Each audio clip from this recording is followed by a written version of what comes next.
market wasn't flat this year, and you estimated it was going to be flat, and you kind of adjusted the price based on that, and maybe it didn't appraise quite as high. You know, do you have to sell to your tenant buyer if it didn't appraise high enough? How many of you aren't sure?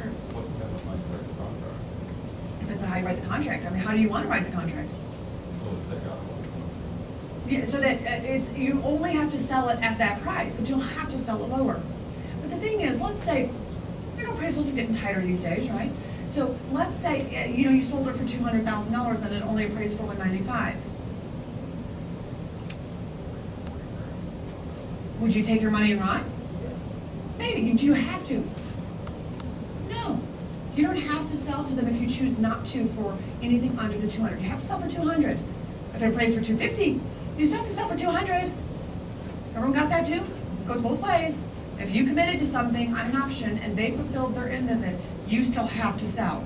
But you only have to sell for what you've offered to sell for. Same thing with your seller. You know, they only have to sell to you for what they agreed to in the beginning. They don't have to drop it. They can't raise it either. They only have to sell to you for what they agreed to.